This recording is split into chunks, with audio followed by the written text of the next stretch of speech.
আল্লাহ রাব্বুল আলামিন পবিত্র কুরআনুল কারীমের ৭ নং সূরা সূরাতুল আ'রাফ এর ১১ নম্বর আয়াতে বলেন, বিসমিল্লাহির রহমানির রহিম। আল্লাহ রাব্বুল আলামিন বলছেন, ওয়ালাকাদ খালাকনাকুম সুম্মা সাওয়ারনাকুম সুম্মা কুলনা লিল মালাইকাতি ইসজুদু লিআদম ফাসাজাদু ইল্লা ইবলিস লাম ইয়াকুম মিনাস সাজিদিন।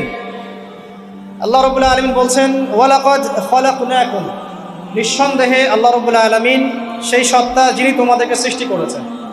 সুম্মা সাওয়ারনাকুম, এরপর তোমাদেরকে আকৃতি দান করেছেন, সুন্দর অবয়ব কাঠামো দান করেছেন, দৈহিক কাঠামো। সুম্মা কুলনা লিল মালাইকাতি ইসজুদু লিআদম, এরপরে আল্লাহ রাব্বুল আলামিন সমস্ত ফেরেশতাদেরকে বলেছেন যে তোমরা আদমকে সিজদা করো। আর সূরা বাকারার মধ্যে আছে, আল্লাহ পাক সৃষ্টি করার পরে আদম আলাইহিস সালামকে নাম শিক্ষা দিয়েছেন, অর্থাৎ জ্ঞান শিক্ষা দিয়েছেন, এবং এমন জ্ঞান শিক্ষা দিয়েছেন যেই জ্ঞান ফেরেশতারাও জানতেন না। আল্লাহ পাক ফেরেশতাদেরকে বলেছিলেন যে তোমরা এই নামগুলো বলে দাও দেখি, যদি তোমরা সত্যবাদী হয়ে থাকো। ফেরেশতারা এই নামগুলো বলতে পারেননি। তারা বলেছিলেন, লা ইলমা লানা ইল্লা মা আল্লামতানা, আপনি আমাদেরকে যা শিখিয়েছেন এর বাইরে আমাদের কোনো জ্ঞান নেই। এরপর আল্লাহ পাক আদম আলাইহিস সালামকে বলেছেন, আদম তুমি নামগুলো বলে দাও দেখি। এরপর আদম আলাইহিস সালাম সুন্দর করে সব নামগুলো বলে দিয়েছেন, কারণ আল্লাহ পাক তাকে সেই জ্ঞান শিক্ষা দিয়েছিলেন। এরপরে আল্লাহ রাব্বুল আলামিন ফেরেশতাদেরকে বলেছেন, তোমরা আদমকে এখন সিজদা করো, কারণ জ্ঞানের মানদণ্ডে আদম তোমাদের চেয়ে শ্রেষ্ঠ। সুবহানাল্লাহ। আর আমরা সেই আদম সন্তান, যদিও বা পৃথিবীতে আসার পরে আমরা আমাদের পরিচয়টা ভুলে গেছি।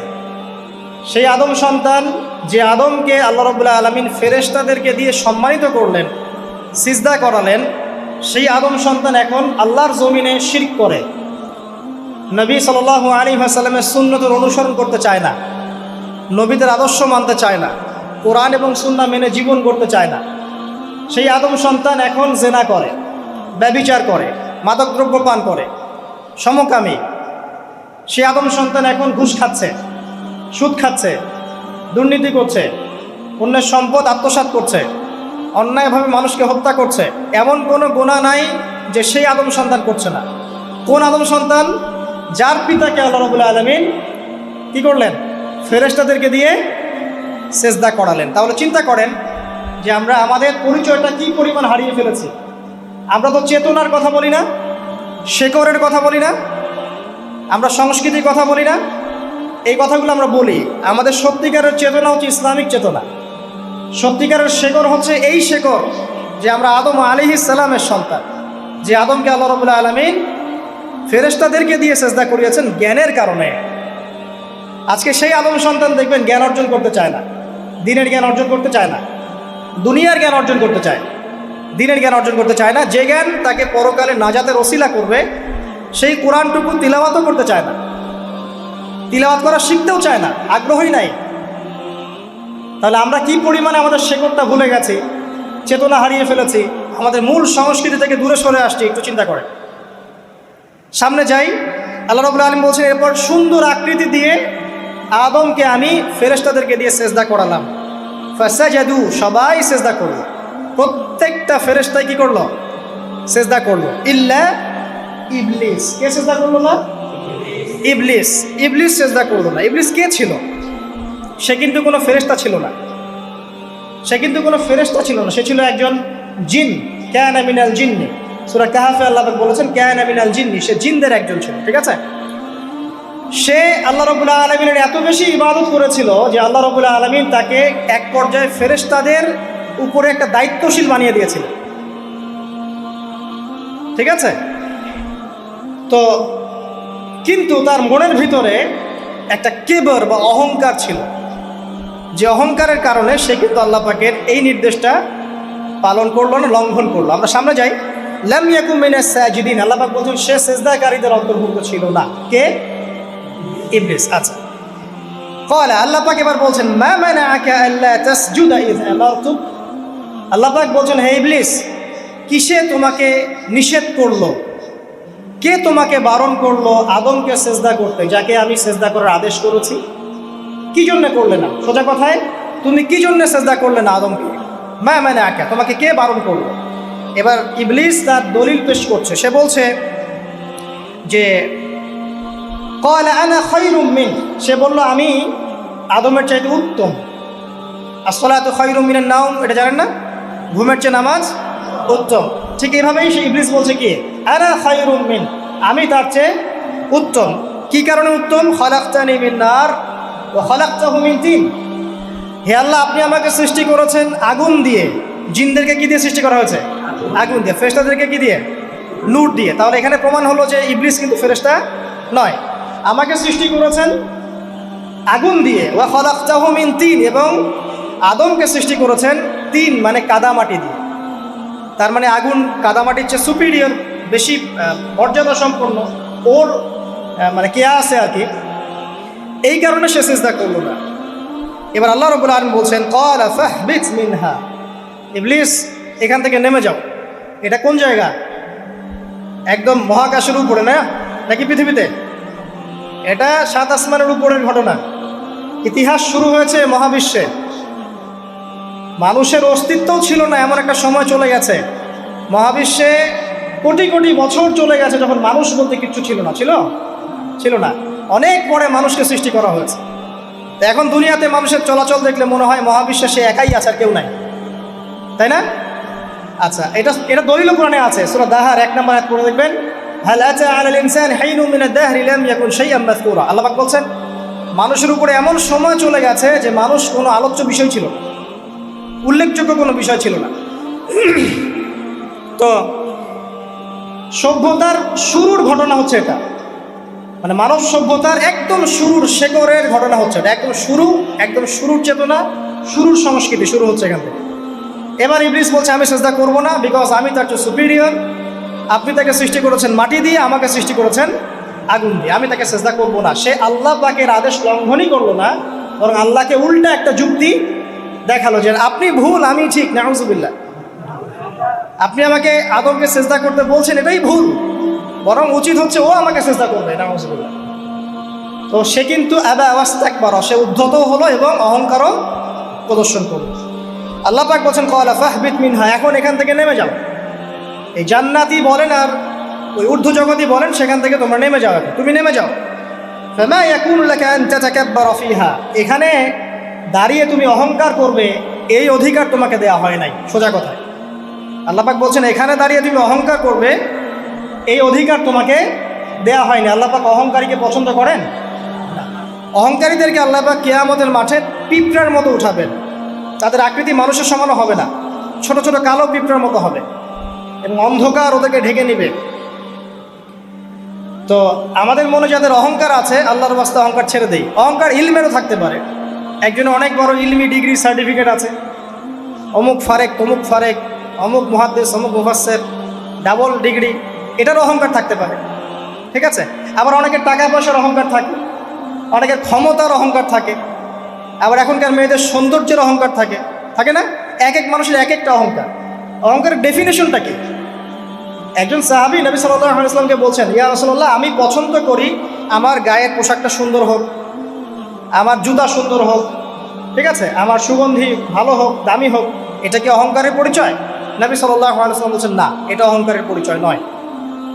বরং অহংকারের পরিচয় হচ্ছে অন্য মানুষকে তুচ্ছ তাচ্ছিল্য করা এক, আর দুই হচ্ছে সত্যকে প্রত্যাখ্যান করা। মনে থাকবে অহংকারের সংজ্ঞা কি? এক, অন্য মানুষকে তুচ্ছ তাচ্ছিল্য করা, আর দুই, সত্যকে প্রত্যাখ্যান করা। এখন সত্য কি?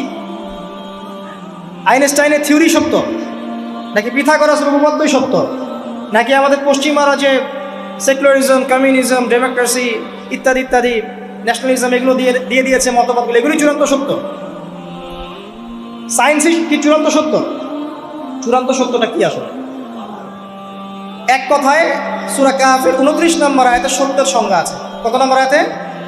সূরা কাহফের 29 নম্বর আয়াতে আল্লাহ পাক বলেন ওয়াকুলিল হাক্কু মির রাব্বিকুম, হে নবী আপনি বলে দিন সত্য সেটাই, ন্যায় অন্যায়ের চূড়ান্ত মানদণ্ড সেটাই, হক বাতিলের চূড়ান্ত মানদণ্ড সেটাই। কোনটা? যেটা তোমার রবের পক্ষ থেকে নাজিল হয়েছে। আমাকে বলেন যে রবের পক্ষ থেকে কি নাজিল হয়েছে? একসময় তাওরাত নাজিল হয়েছিল না, ওটাই হক ছিল।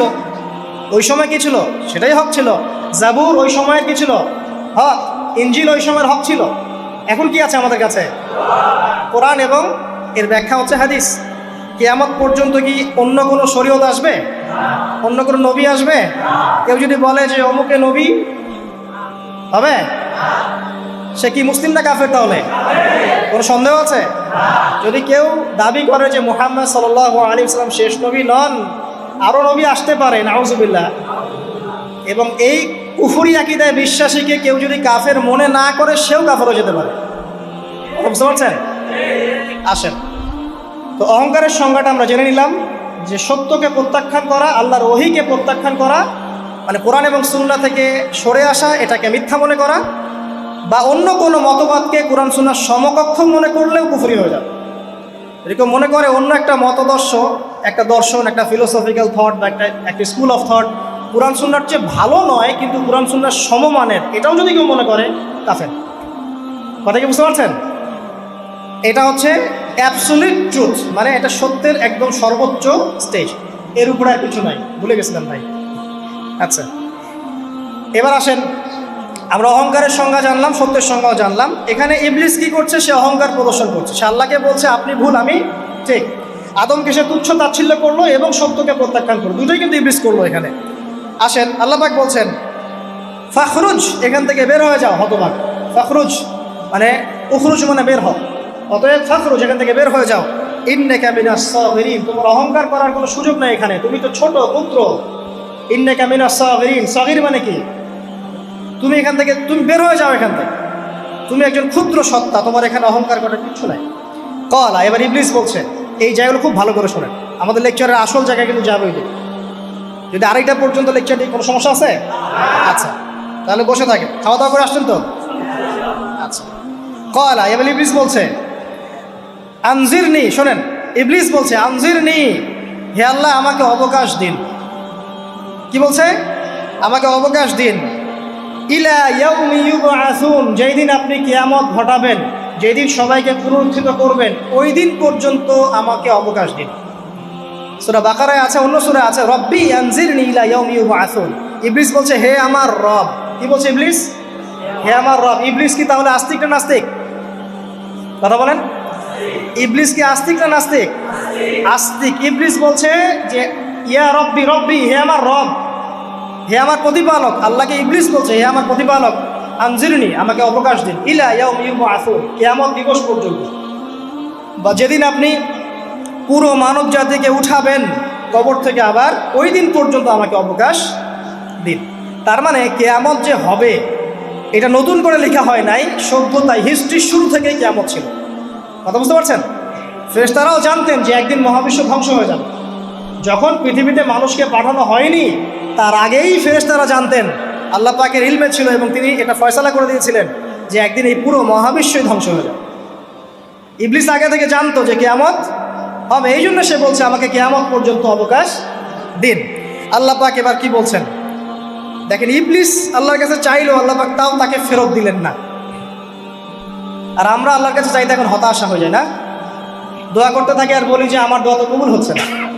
অথচ ইবলিস একটা জিনিস চাইলো, আল্লাহ পাক বললেন ক্বালা ইন্নাকা মিনাল মুনজারিন, যাও তুমি অবকাশপ্রাপ্তদের একজন, তোমাকে অবকাশ দেয়া হলো। এক কথায় তোমার দোয়া কবুল করা হয়েছে, তোমার অবকাশ তোমাকে দেয়া হলো, কারণ আল্লাহ পাক এটা পরীক্ষা করবেন ইবলিসকে দিয়ে, মানব জাতিকে।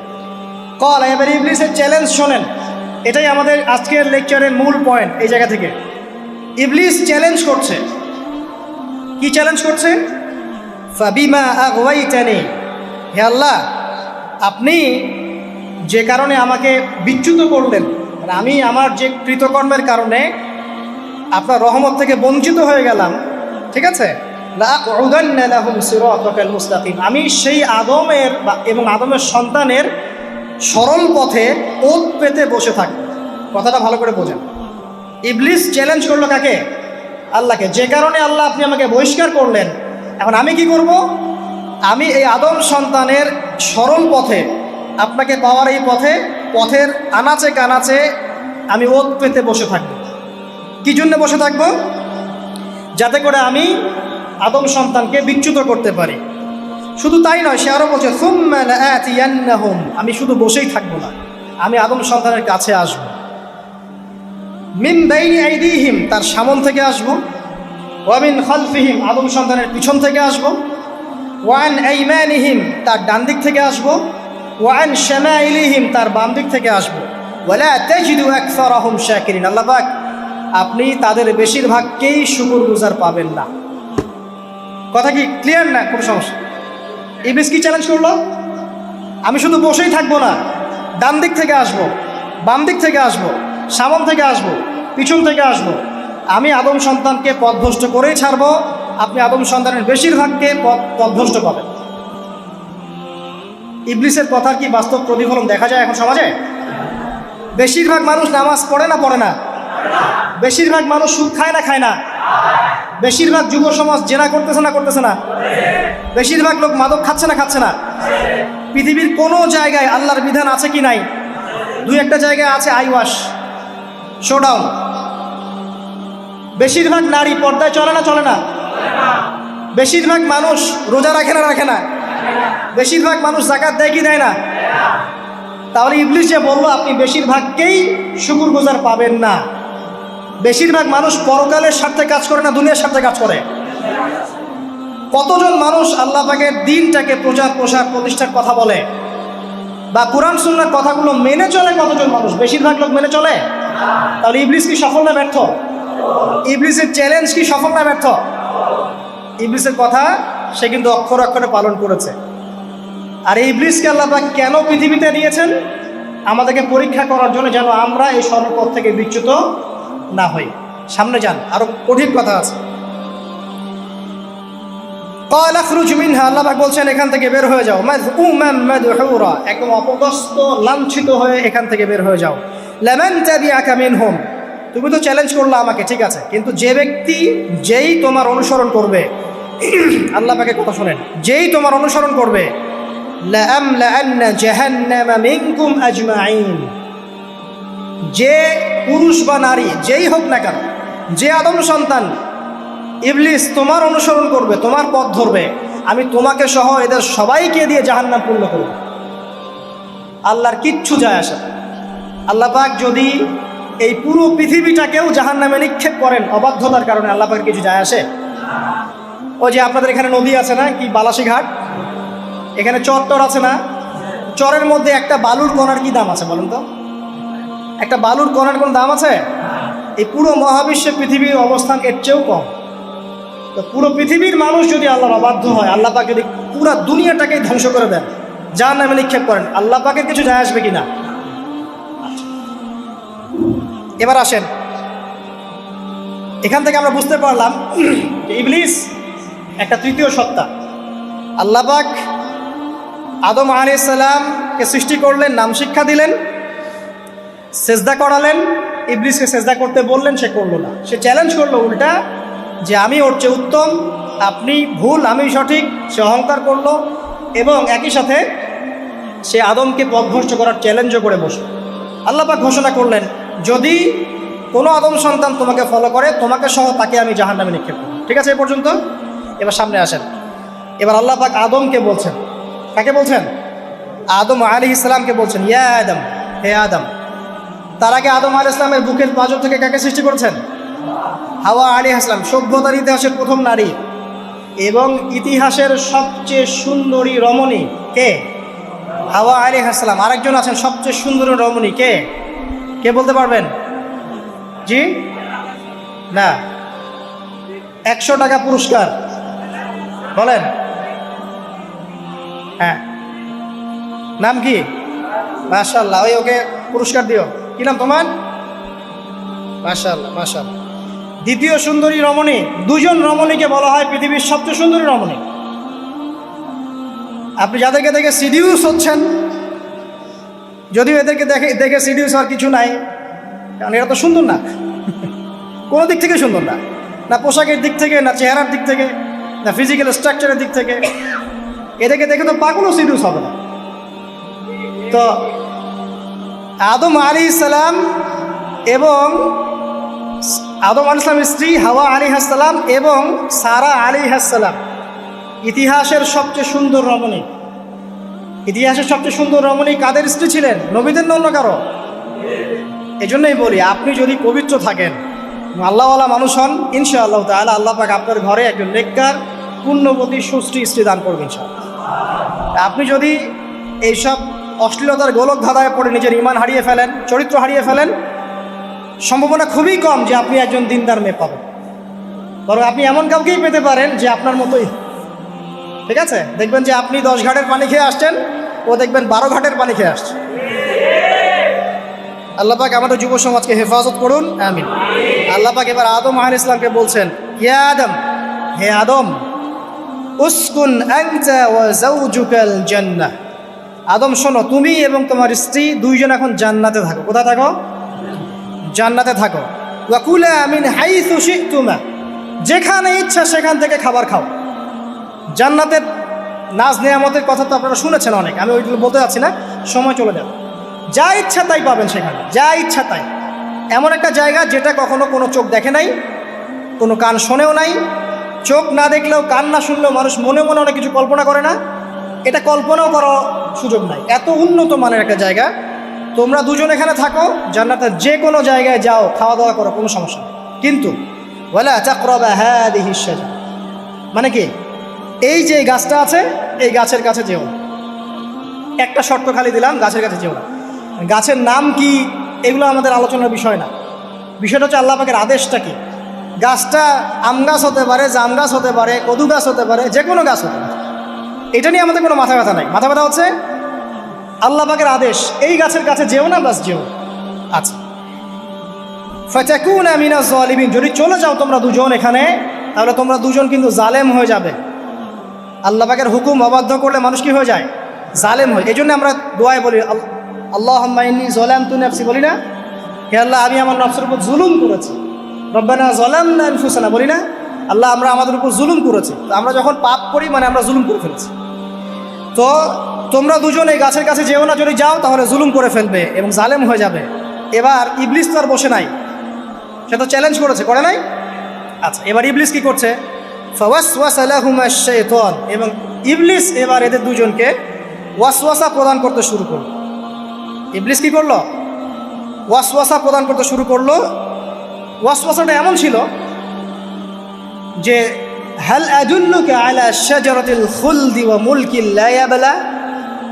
ইবলিস এসে আদম এবং হাওয়া আলাইহিস সালাম তাদেরকে উস্কে দিতে লাগলো যে, আমি কি তোমাদেরকে এমন কোনো গাছের কথা বলবো যেই গাছের ফল খেলে তোমরা চিরস্থায়ী হয়ে যাবে, কখনো মরবে না, এবং এমন রাজত্ব পাবে যে রাজত্বের কোনো ক্ষয় নাই। ইবলিসের টোপটা কি দেখলেন? চিরস্থায়িত্বের টোপ এবং কিসের টোপ? রাজত্বের টোপ। এটা সূরা তহার মধ্যে আছে। অন্য সূরায় আছে যে, আমি কি বলে দিব এমন গাছের কথা যেই গাছের ফল খেলে তোমরা ফেরেশতা হয়ে যাবে, কখনো মরবে না। তাহলে চিরস্থায়িত্বের টোপ এবং এই যে কিসের? রাজত্বের এই যে টোপ, এই দুইটা হচ্ছে মানুষকে আল্লাহর পথ থেকে ডিসিভ করার একটা মানদণ্ড। কথা বুঝতে পারছেন? এই পৃথিবীতে যত মানুষ পথভ্রষ্ট হয়ে গেছে জন্য হয়েছে অনেকেই, আর অনেকে চিরস্থায়িত্বের জন্য হয়েছে। ফেরাউন নমরুদ চিরস্থায়িত্বের লোভে পড়ে পথভ্রষ্ট হয়নি?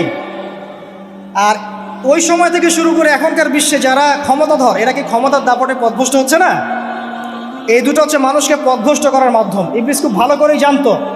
একটা কথা বলি নাই, যখন আদম আলাইহিস সালামকে তৈরি করে রাখা হয়েছে, সৃষ্টি করে রাখা হয়েছে, ইবলিস এর চারপাশে রাউন্ড দিচ্ছিল, তাওয়াফ করছিল, তাওয়াফ। এবং মানব শরীরের এবং মানব মস্তিষ্কের, মননের দুর্বল পয়েন্টগুলো সে ফাইন্ড আউট করছিল। কারণ সে কিন্তু অনেক জ্ঞানী ছিল, সে কিন্তু প্রচণ্ড জ্ঞানী ছিল, এবং এখনও কিন্তু সে প্রচণ্ড জ্ঞানী, এবং তার অভিজ্ঞতা ঝুলি এখন অনেক বেশি, তাই না? ওর বয়স হয়ে গেছে না, এখন প্রচুর বয়স। তো তাওয়াফ করে করে সে মানুষের দুর্বল জায়গাগুলো ফাইন্ড আউট করেছে। একটা হচ্ছে পেট, একটা প্রবৃত্তি, একটা হচ্ছে নারীর প্রতি আসক্তি, ঠিক আছে, একটা ক্ষমতার লোভ, একটা চিরস্থায়িত্বের লোভ। এগুলো হচ্ছে মানুষের দুর্বল জায়গা। ইবলিস এগুলো ফাইন্ড আউট করে ওইভাবে চাল দিয়েছে। কথা বুঝতে পারছেন? একটু খেয়াল করে দেখেন, এখনকার বিশ্বে যত অন্যায় হচ্ছে ম্যাক্সিমাম পাপ হচ্ছে পেটের কারণে। পেট। সুদ খায় কেন? পেটের কারণে। ঘুষ খায় কেন? পেটের কারণে। ইভেন যে এখন জেনা করছে ওদেরকে তো এখন যৌনকর্মী বলতে হয়, তাই না? সম্মান দিয়ে কথা বলতে হয়। তো যৌনকর্মী যারা, তারাও দেখবেন পেটের কারণেই করছে। পেটের কারণে। তারপর দেখবেন মানুষের সম্পদ আত্মসাৎ, ওই যে ছেলে মেয়ে বাল বাচ্চার জন্য। পেট মানে মূল জিনিসটা কি? পেট। এবং চিরস্থায়িত্ব, ক্ষমতার দাপট আর প্রবৃত্তির দাসত্ব, এগুলো হচ্ছে মানুষের সবচেয়ে দুর্বল পয়েন্ট। দেখবেন ম্যাক্সিমাম পাপ হচ্ছে মেয়েদের কারণে। মেয়েদের কারণে না, মেয়ের পিছনে।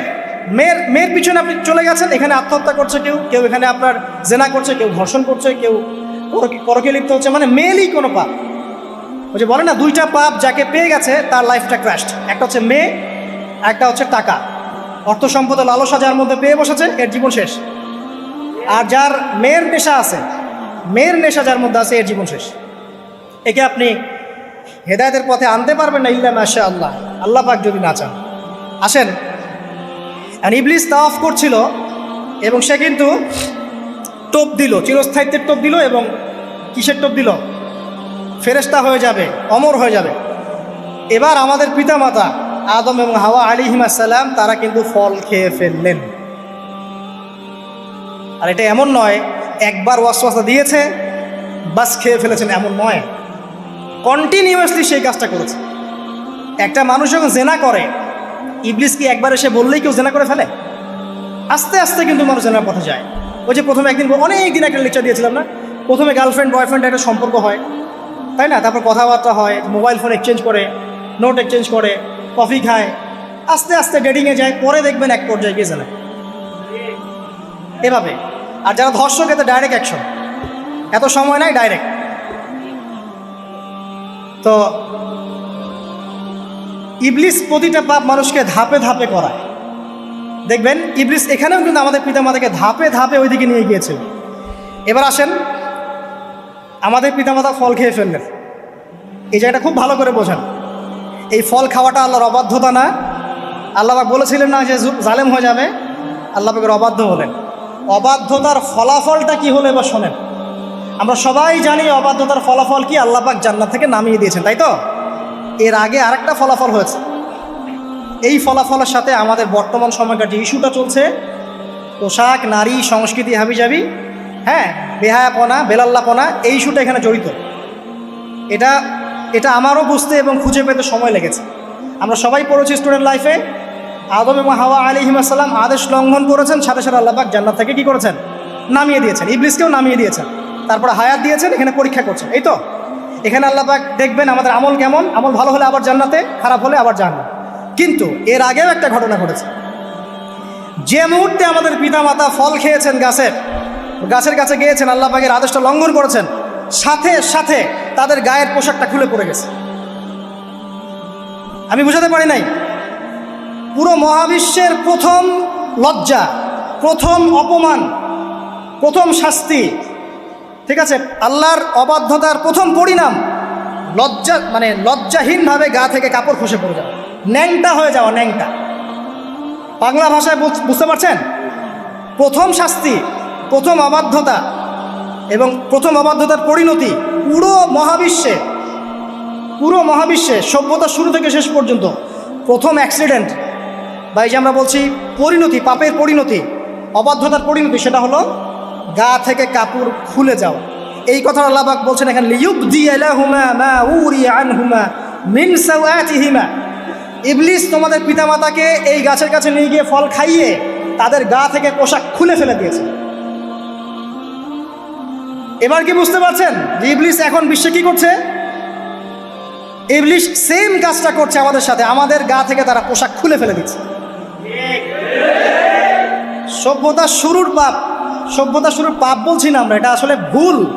সভ্যতার শুরুতে আদম এবং হাওয়া আলাইহিস সালাম যে ভুলটা করেছেন, তার যে পরিণতি হয়েছে, সেটা এটা ছিল না যে জান্নাত থেকে পৃথিবীতে নামিয়ে দেয়া, বরং পরিণতি এটা ছিল তাদের গা থেকে প্রথম কাপড় খুলে গেছে, তারা নগ্ন হয়ে গেছেন। ইবলিস সর্বপ্রথম আমাদের বাবা মাকে নগ্ন করেছে প্রলোভন দিয়ে, ক্ষমতার প্রলোভন, চিরস্থায়িত্বের প্রলোভন দিয়ে। আজকের বিশ্বেও কি ইবলিসের দোসররা সেম কাজটা করছে না? আজকের বিশ্বেও কি ইবলিসের মানুষরূপী দোসরগুলা সেম কাজটাই করছে না? সেম কাজটা করছে। আমাদের গা থেকে ওরা পোশাক খুলে ফেলছে, এরপর আল্লাহ পাক জান্নাত থেকে নামিয়ে দিয়েছে। আগে কিন্তু এটা হয়নি, আগে পোশাক খুলেছে। এরপর কি হয়েছে জানেন? শোনেন, আল্লাহ পাক ওয়াকালা মা নাহাকুমা রাব্বুকুমা আন হাযিহি আশ-শাজারা ইল্লা আন তাকুনা মালাকাইন আও তাকুনা মিনাল খালিদিন। ইবলিস বলছিল যে তোমাদের রব তোমাদেরকে এই গাছের কাছে যেতে নিষেধ করেছে এই কারণে যে তোমরা এখানে গেলে মালাক হয়ে যাবে এবং চিরস্থায়ী হয়ে যাবে। ওয়া কাসামাহুমা ইন্নী লাকুমা লামিনান নাসিহিন। ইবলিস বলছিল যে আমি আল্লাহর কসম করে বলছি আমি তোমাদের শুভাকাঙ্ক্ষী। ফাদাল্লাহুমা বিগুরুর, ওদেরকে তারা পথভ্রষ্ট করলো, ইবলিস তাদেরকে পথভ্রষ্ট করলো। ফালাম্মা যাকাশ শাজারা, যখন তারা গাছের কাছে গেলেন, বাদাত লাহুমা সাওআতুহুমা, তাদের লজ্জাস্থানটা উন্মুক্ত হয়ে গেল, কাপড় খুলে পড়ে গেল। এটাই বলতে যাচ্ছিলাম। ওয়া তাফিকা ইয়াখসিফানি আলাইহিমা মিন ওয়ারাকিল জান্নাহ, এবং আদম এবং হাওয়া আলাইহিমা সালাম জান্নাতের গাছের পাতা ছিঁড়তে লাগলেন এবং সেই পাতা দিয়ে লজ্জাস্থান ঢাকতে লাগলেন। আপনার বাবা আপনার মাকে যদি কেউ রাস্তায় নগ্ন করে ফেলে আপনার কেমন লাগবে? আপনি কি করবেন তার ইজ্জত সম্মান বাঁচানোর জন্য?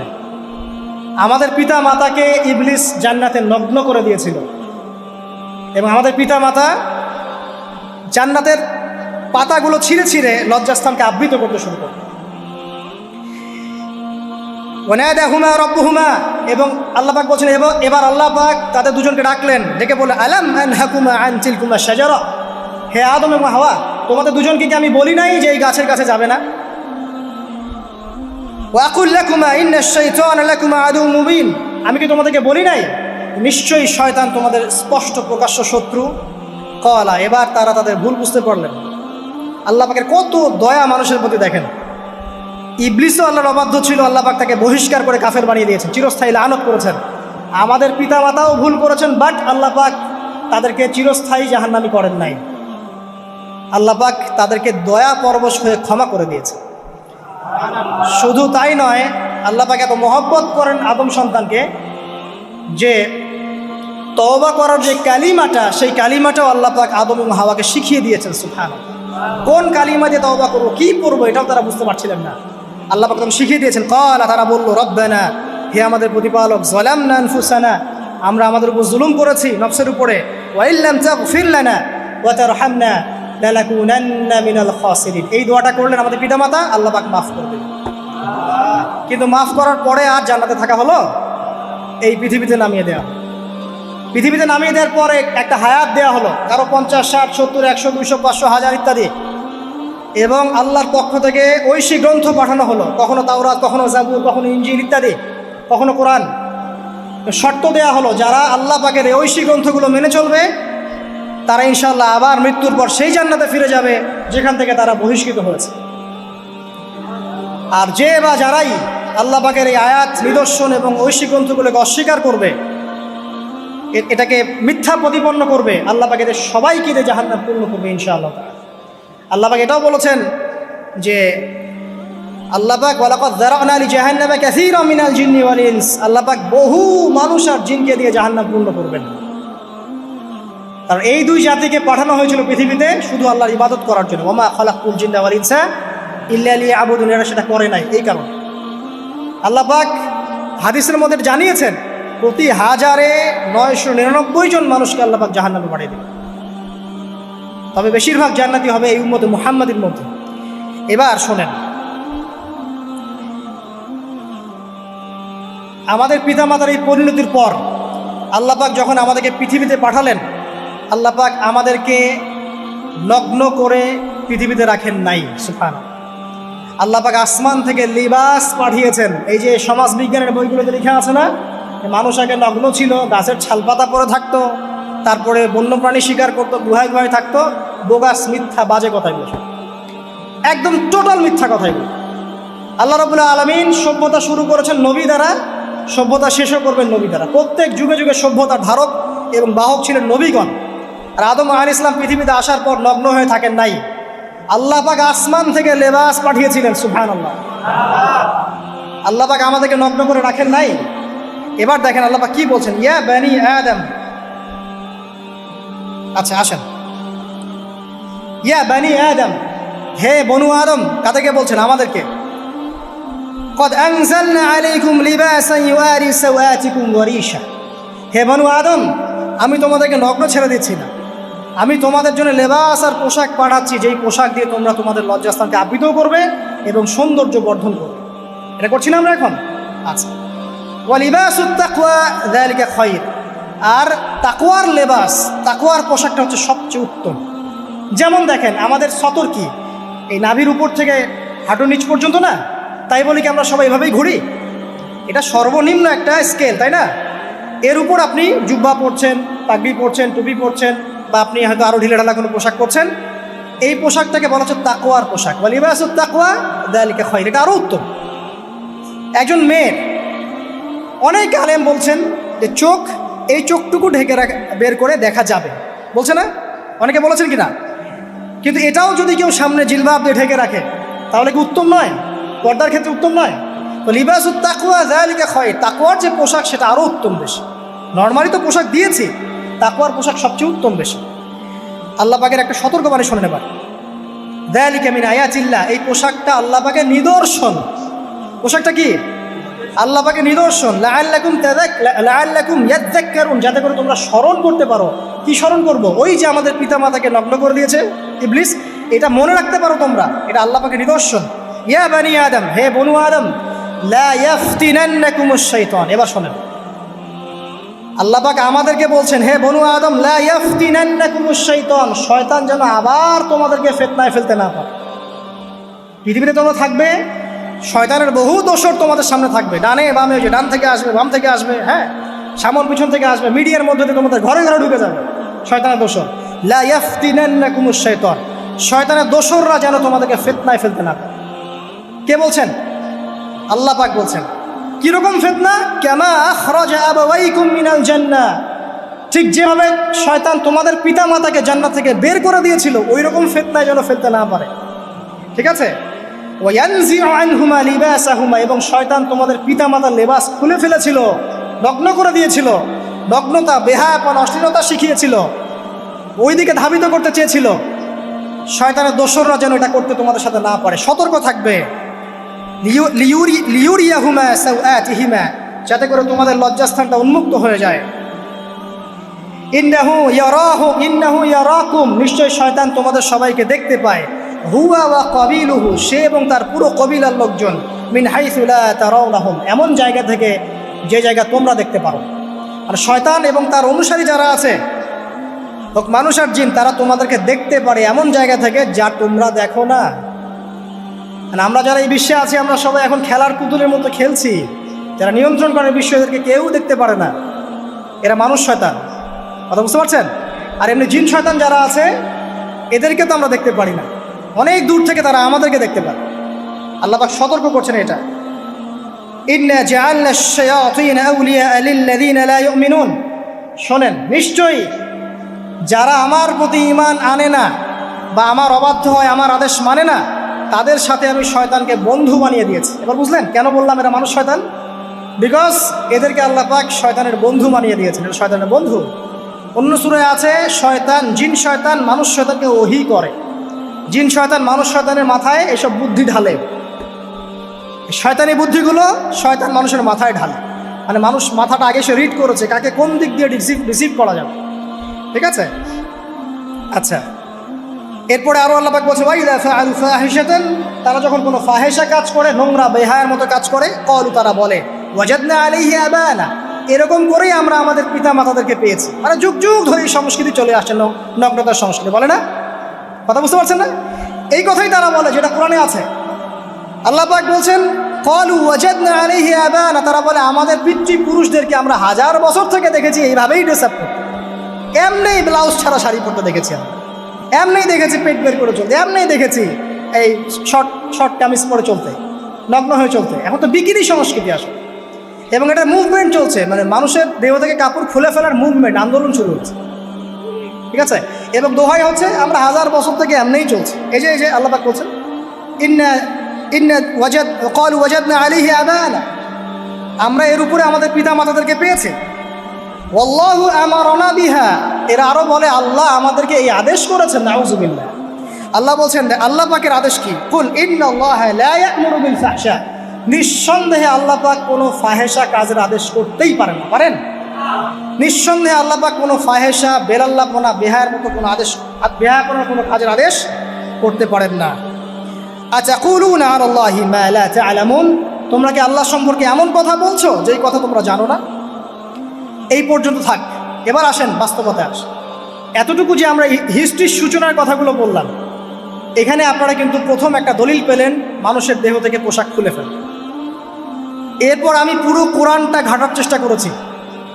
আদম আলাইহিস সালাম থেকে শুরু করে মুহাম্মদ সাল্লাল্লাহু আলাইহি ওয়াসাল্লাম পর্যন্ত হাজার হাজার শতাব্দী চলে গেছে, যাই নাই?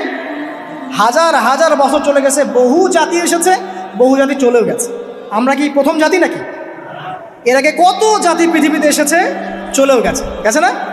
আচ্ছা, কোরআন ঘেটে ঘেটে ক্লান্ত হয়ে যাওয়ার পর আমরা এমন কোনো জাতি পাচ্ছি না যাদের কথা আল্লাহ পাক বলেছেন যে আমি তাদেরকে ধ্বংস করেছি অশ্লীলতার কারণে, বা এই আপনার বেলাল্লাপনার কারণে, বা ফাহেসা কাজের কারণে। সরাসরি এই একটা কারণ দেখে আল্লাহ পাক কোনো কওমকে ধ্বংস করেছেন খুব রেয়ার, খুঁজে পাওয়া যাচ্ছে না। শুধু 3টা জায়গা বের করতে পেরেছি। কটা জায়গা? 3টা। 1 নাম্বার দেখেন, আদম আলাইহিস সালাম পরে নূহ আলাইহিস সালাম না, এই জাতিটাকে আল্লাহ পাক ধ্বংস করেছেন না? এই ধ্বংসটাকে আল্লাহ পাক এই বেপরদামির কারণে করেছেন, অশ্লীলতার কারণে করেছেন, পোশাকের অপসংস্কৃতির কারণে করেছেন? করেন না, শিরকের কারণে করেছেন। কী কারণে? শিরক। আল্লাহ পাক সবাইকে ডুবিয়ে মেরেছেন, কিন্তু ওরা যে নগ্ন পোশাক পরে রাস্তাঘাটে চলাফেরা করতো এই কথাটা কিন্তু আল্লাহ পাক বলেন না। তার মানে ওদের পাপ এটা ছিল না। এরপর ইব্রাহিম আলাইহিস সালামের কওম কি এই কারণে ধ্বংস হয়েছে? অশ্লীলতার কারণে ধ্বংস হয়েছে?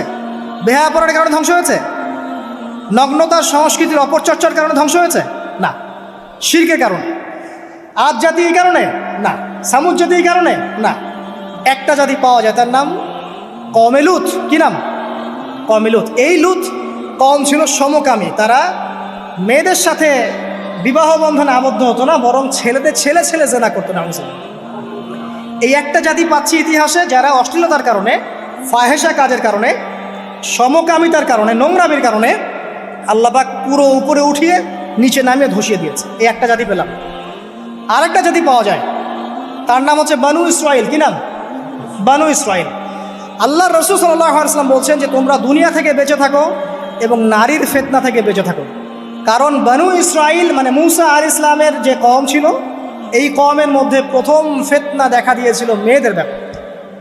এই একটা পেলাম যে মেয়েদের কারণে, বেহায়াপনার কারণে, অশ্লীল পোশাকের কারণে, নগ্নতার কারণে একটা সভ্যতাকে আল্লাহ পাক শাস্তি দিয়েছে। 2টা পাওয়া গেল, ঠিক আছে?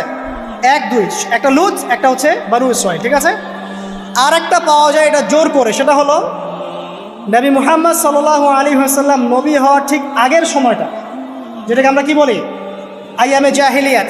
ওই সময়ে মেয়েদের জেনাটা ব্যাপক ছিল, ব্যভিচারটা ব্যাপক ছিল, পরকীয়াও ছিল, বৈবাহিক তেমন কোনো অধিকার ছিল না। এমনও হতো যে একটা মেয়ের সাথে 8-10 জন পুরুষ সহবাস করতো, করার পরে সেই মেয়ে যখন গর্ভবতী হতো, তার বাচ্চা প্রসব করার পর সেই মেয়ে 10 জনকে ডেকে দাঁড় করাতো, দাঁড় করিয়ে বলতো যে অমুকে হচ্ছে আমার এই বাচ্চার বাপ, তারপরে এর সাথে বিয়ে হতো। চিন্তা করতে পারেন? তো নারীদের যে বৈষয়িক অধিকার, ধর্মীয় অধিকার, আপনার পোশাকের অধিকার, শালীনতার অধিকার, সম্পত্তির অধিকার, এগুলো ছিল না ওই সময়। এই একটা সভ্যতা পাওয়া যাচ্ছে। তাহলে 3টা আমরা বের করতে পারলাম, কথা ঠিক আছে? আচ্ছা, এবার আসেন এই 3টা সভ্যতার পর নবী সাল্লাল্লাহু আলাইহি ওয়াসাল্লাম যখন নবী হলেন, তখন তিনি সমস্ত অশ্লীলতার শেকড়টাকে উপরে ফেলে দিলেন। সভ্যতার ইতিহাস থেকে শুরু করে আমরা যত জাতির ধ্বংস দেখছি, এই ধ্বংসগুলো শিরকের কারণে হয়েছে, কুফরির কারণে হয়েছে, অবাধ্যতার কারণে হয়েছে। মাত্র কয়েকটা জাতির ক্ষেত্রে অশ্লীলতা, বেহায়াপনা, আপনার ফাহেসা কাজ, এগুলোর রিজন দেখানো হয়েছে। তো এ থেকে একটা বিষয় প্রমাণ করা যায়, এই কথাটা ভালো করে বোঝেন। এ থেকে একটা বিষয় প্রমাণ করা যায় যে যত সভ্যতা ধ্বংস হয়ে গেছে, ওই সভ্যতার মানুষরা আর যাই করুক না কেন, তাদের পোশাক আশাক ঠিকঠাক ছিল। কথা বুঝতে পারছেন না? যত সভ্যতা ধ্বংস হয়ে গেছে, আদ, সামুদ, নূহ, ফেরাউন, ঠিক আছে, যত সভ্যতা ধ্বংস হয়ে গেছে, তাদের আর যত পাপী থাক, হয়তো কেউ অহংকারী ছিল, কেউ কুফরি করেছে, কেউ শিরিক করেছে, হ্যাঁ, কেউ সন্তানদেরকে হত্যা করেছে, কেউ মানুষ হত্যা করেছে, কেউ জুলুম করেছে, কেউ অহংকার করেছে ইত্যাদি, কিন্তু তাদের পোশাক আশাক শতাব্দীর পর শতাব্দী ঠিকঠাকই ছিল। এটা নিয়ে আল্লাহ পাক কোরআনে খুব বেশি কথা বলেন না। তার মানে বোঝা যায় যে এটা রিমার্কেবল কোনো কথা বলার বিষয় ছিল না, আল্লাহ পাক বলেন। অর্থাৎ যুগ যুগ ধরে মানুষের শালীনতার পোশাকটা ঠিকই ছিল, কারণ মানুষ জানতো যে তাদের পিতামাতাকে তাদের পিতামাতাকে ইবলিস নগ্ন করে দিয়েছিল জান্নাতে। এই কথাটা মানুষের মাথার মধ্যে ছিলই, এবং বিভিন্ন ধর্মগ্রন্থে এটার অস্তিত্ব আছে। আপনি শুধু ইসলাম না, অন্য যে কোনো ধর্মগ্রন্থ ঘাটেন, হিন্দু ধর্মগ্রন্থ ঘাটেন, সেখানে দেখবেন বলা হচ্ছে যেন মেয়েরা পর্দায় থাকে।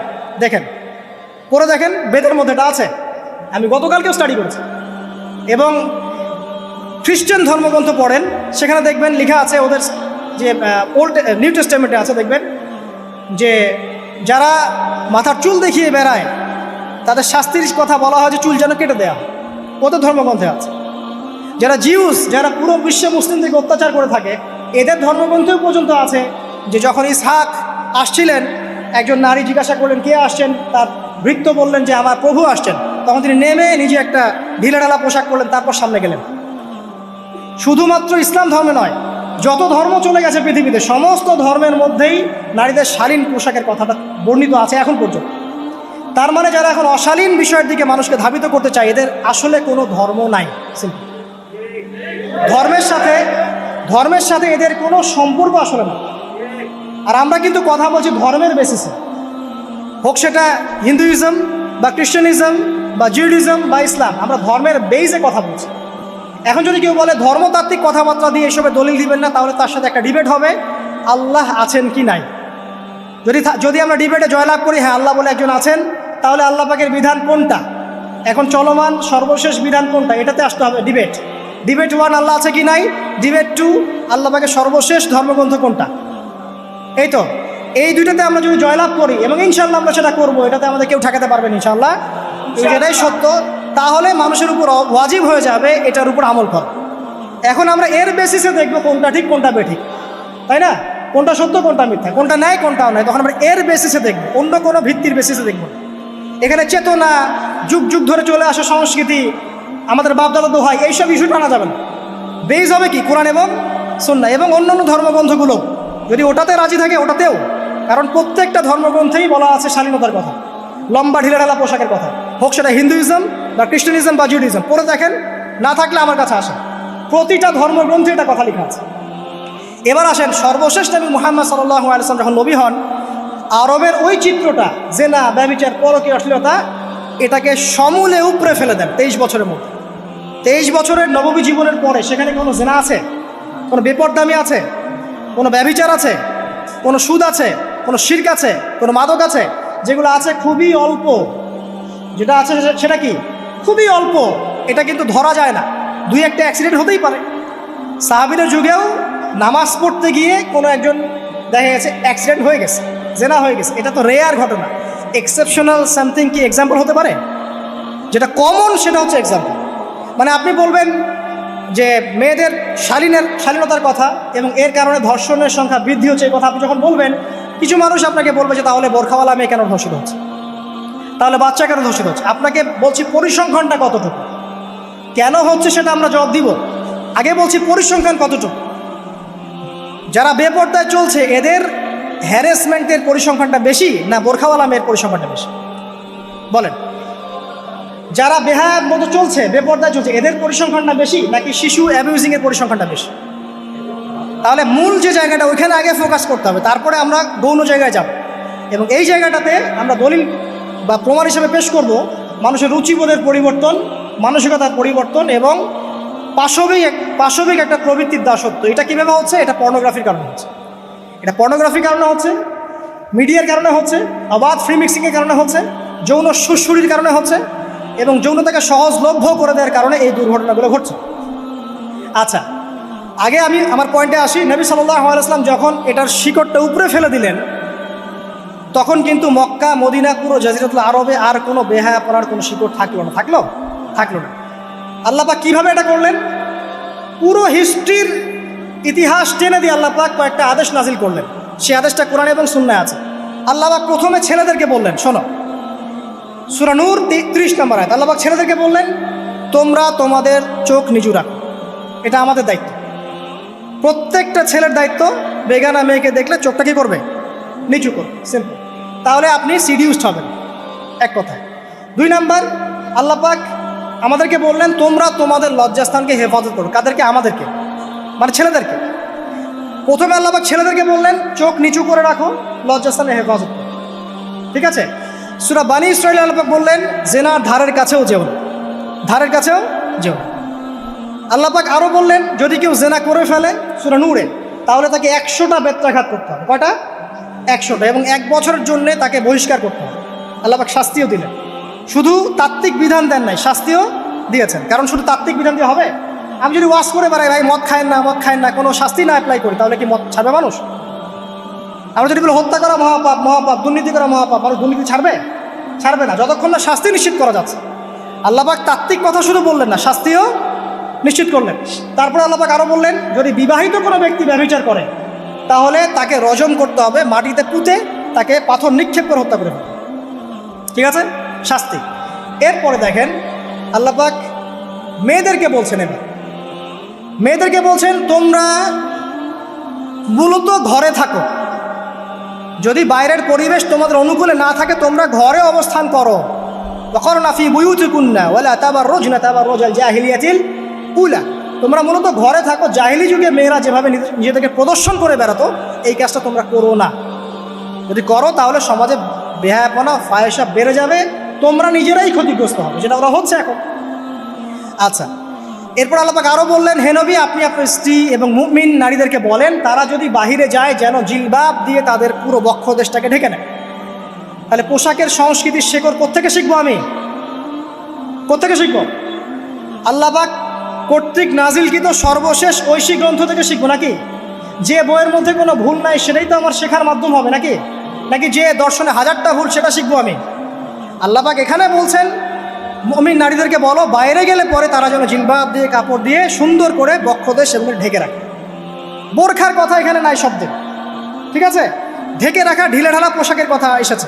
আচ্ছা আসেন, আল্লাহ পাক আরও বললেন যে তোমরা অমুক অমুক অমুক অমুক, যেমন আপনার বাবা, আপনার ভাই, আপনার এই যে সন্তান, এই যে মাহারাম যারা আছে এদের সামনে ছাড়া অন্যদের সামনে যখনই যাবে তোমরা কিন্তু হিজাব অবলম্বন। তা আল্লাহ পাক হিজাবের বিধান দিলেন, চক্ষু নিচু করতে বললেন, লজ্জাস্থানের হেফাজত করতে বললেন, এবং যদি এর পরেও কেউ ভুল করে ফেলে তাহলে আল্লাহ পাক শাস্তির কথা বললেন। আল্লাহ পাকের সিস্টেমটা সুন্দর হলো না? এই সিস্টেমটা নবী সাল্লাল্লাহু আলাইহি ওয়াসাল্লাম অ্যাপ্লাই করলেন, সমাজ থেকে সমস্ত জেনা ব্যভিচারের ভিত্তি উঠে চলে গেল। সুবহানাল্লাহ বলবেন না? এটা হলো অবস্থা। তারপর দেখেন আল্লাহ রাব্বুল আলামিন শুধু পর্দার কথা বলেই ক্ষান্ত হলেন না, কারণ একটা বিধান দিলেই মানুষের সব কিছু সলভ হবে না। আল্লাহ পাক এর পাশাপাশি আমাদেরকে 5 ওয়াক্ত নামাজ পড়তে বললেন। ঠিক আছে? নামাজ পড়লে মানুষ ভালো হবে, নৈতিকতা শিখবে, আল্লাহর সাথে ক্লোজ সম্পর্ক হবে। আল্লাহ পাক কোরআন তেলাওয়াত করতে বললেন। ঠিক আছে? কোরআন মেনে চলতে বললেন। আল্লাহ পাক আমাদেরকে আল্লাহর জিকির করতে বললেন, নবীর সুন্নাহ মতো চলতে বললেন। আল্লাহ রাব্বুল আলামিন আমাদেরকে আল্লাহর যত অবাধ্যতা আছে, কি সমস্যা? হ্যাঁ আচ্ছা যেতে দেন। আমি যেটা বলতে চাচ্ছি যে আল্লাহ পাক শুধু পর্দার কথাগুলো বলেই একটা বিধান দিয়ে শেষ করে দিলেন না, কারণ শুধুমাত্র হিজাবের সাথেই পুরো সোসাইটির সমস্যাগুলো জড়িত না, এখানে আরও অনেক বিষয় আছে। যদি আপনি নৈতিকতা না শেখেন একটা বোরখাওয়ালা মেয়েকে আপনি টিস করতে পারেন। ঠিক আছে? যদি আপনার মধ্যে আল্লাহর ভয় তাকওয়া না থাকে আপনি কিন্তু একটা বাচ্চাকেও ধর্ষণ করতে পারেন, সুযোগ পেলে আপনি করে ফেলবেন। আপনার মধ্যে আল্লাহর ভয় না থাকলে আপনি কিন্তু গোপনে জেনা করতে পারেন বা পর্ন দেখতে পারেন। তাই আল্লাহ পাক শুধু হিজাবের বিধানটা দিয়েই ক্ষান্ত হলেন না, আল্লাহ পাক আনুষঙ্গিক আরও অনেক কথা বললেন যে তোমরা পবিত্র হও, বেশি বেশি আল্লাহর জিকির করো, 5 ওয়াক্ত সালাত নামাজে পড়ো, কোরআন তেলাওয়াত করো, নবীর সুন্নাহ মেনে চলো, দিনই কাজে ব্যস্ত থাকো, সৎ কাজের আদেশ করো, অসৎ কাজে নিষেধ করো। মানে এই সবগুলো কাজ যখন একসাথে হবে আপনার মনটা কী হবে? পবিত্র হবে। আপনার মনের মধ্যে আল্লাহর নূর চলে আসবে। আপনার মনে আল্লাহর নূর চলে আসবে, তখন এইসব অন্ধকার বা এই যে জাহেলিয়াতগুলো আপনার কাছে ভালো লাগবে না। যখন আপনার ইন্টারনাল যে সোলটা আছে এটা যখন এনলাইটমেন্ট হবে আল্লাহর নূর দিয়ে, তখন আপনার কাছে এসব হারাম প্রিমিক্সিং, হারাম পরকিয়া, আপনার জেনা, আপনার ব্যভিচার, পর্ন এগুলো বিভীষিকাময় মনে হবে, আপনার কাছে ভালো লাগবে। আল্লাহ পাক অন্তর্জগৎটা পরিবর্তন করার জন্য আমাদেরকে এই সিস্টেমগুলো দিলেন। শুধু হিজাবই করবে not this is not necessary, এর সাথে আরও অনেক বিষয় থাকবে, নামাজ, রোজা, হজ, জাকাত, হ্যাঁ হজ, ওমরা, তাজকিয়া, জিকির আজগার, কোরআন তেলাওয়াত, আমর বিল মারুফ নাহি আনিল মুনকার সব একত্রিত হবে, আবার হিজাবও চলবে। এরপরে যদি কেউ সীমা লঙ্ঘন করে শাস্তিও আছে। পুরো সিস্টেমটা সুন্দর না? এই সিস্টেমটা যখন আল্লাহ পাক তার রাসূল মুহাম্মদ সাল্লাল্লাহু আলাইহি ওয়াসাল্লামের মাধ্যমে লঞ্চ করলেন আরবের মধ্যে, আরবে না কোনো জেনা থাকলো, না কোনো ব্যভিচার, না কোনো মাদক, না কোনো পর্ন, না কোনো এই যে নারীর অবমাননা, কিছুই থাকলো। একটা মেয়ে 300 মাইল দূর থেকে এসে একা হজ করে চলে যায়, তো কেউ তার দিকে তাকাতো না। এমন যুগ চলে গেছে। মহিলা সাহাবী রণকৌশল মানে যুদ্ধের বর্ম পরে উহুদে যুদ্ধ করেছেন, কেউ তার দিকে তাকায়নি। তাকিয়েছে? তাকায়নি। এখন ওই যুগটা আপনি দেখেন, রাসূল সাল্লাল্লাহু আলাইহি ওয়াসাল্লামের যুগ, আবু বকর সিদ্দিক, ওমর ইবনুল খাত্তাব, ওসমান আলী, এই খোলাফায়ে রাশেদার স্বর্ণযুগটাকে আপনি দেখেন। ওই যুগে আপনি রেপের হার কত পার্সেন্ট মহিলা রেপ হয়েছে? ওই যুগে কত পার্সেন্ট মেয়ে জেনায় লিপ্ত হয়েছে? ওই যুগে কত পার্সেন্ট ছেলে মেয়ে ধর্ষণ করেছে? ওই যুগে কত পার্সেন্ট নারীর শ্লীলতাহানি হয়েছে? কত পার্সেন্ট নারীকে টিজ করা হয়েছে? কত পার্সেন্ট মেয়েকে মার্ডার করা হয়েছে? কত পার্সেন্ট মেয়েকে যৌতুকের জন্য চাপ দেওয়া হয়েছে? একটু পরিসংখ্যানটা দেখেন আমাদেরকে। সভ্যতা করতে লাফাচ্ছেন। ওই সভ্যতায় যা হয়ে গেছে, নবী সাল্লাল্লাহু আলাইহি ওয়াসাল্লাম থেকে শুরু করে খোলাফায়ে রাশেদের যুগে যা হয়েছে, এই পার্সেন্টেজগুলোর সাথে বর্তমান পার্সেন্টেজকে মিলবে? ওই যুগে রেয়ার জেনা 2-1টা হয়েছে। মদ খেয়েছে মানুষ রেয়ার কয়েকজন, মানুষ ব্যভিচার করেছে রেয়ারলি 2-4 জন, 100 বছরে 2-4 জন।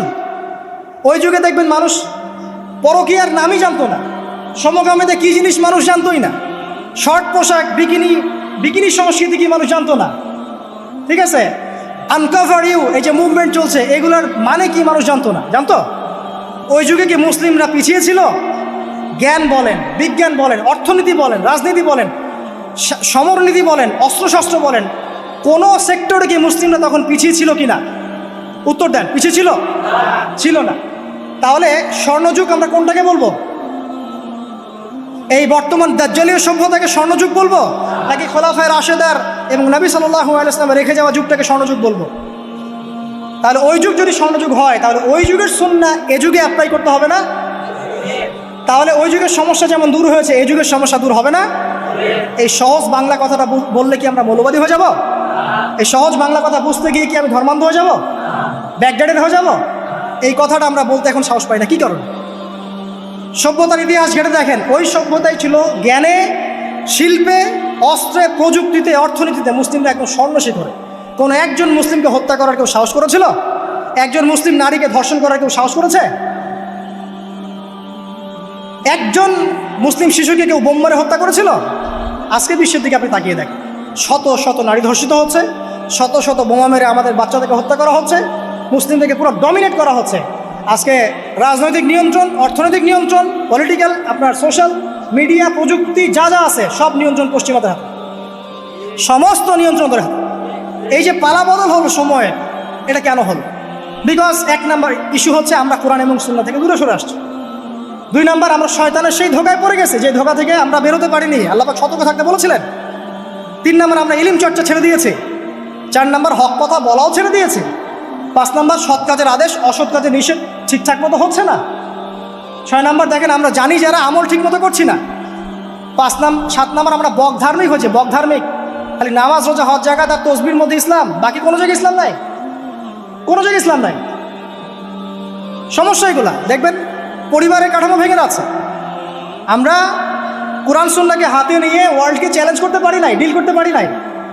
এবং পশ্চিমা এবং অন্যান্য সভ্যতার যে নোংরা মতাদর্শগুলো আছে, এগুলোকে ঢালাওভাবে আমরা গ্রহণ করেছি এবং আস্তে আস্তে পুরো মুসলিম বিশ্বে এগুলো ছড়িয়ে গেছে। এখন আপনি পেপার পত্রিকা খুললে দেখবেন 4টা 5টা 10টা ধর্ষণ, এই মেয়ে রেপ, এই মেয়ে ডাকাতি, ওইখানে হত্যা, এখানে যৌতুক, এখানে অমুক তমুক, সুদ, ঘুষ, জেনা, ব্যভিচার, নিত্য নৈমিত্তিক ব্যাপার। কারো এগুলো নিয়ে কোনো মাথা ব্যথাও নাই, এগুলো খুব সিম্পল সাধারণ ব্যাপার এখন আমাদের কাছে।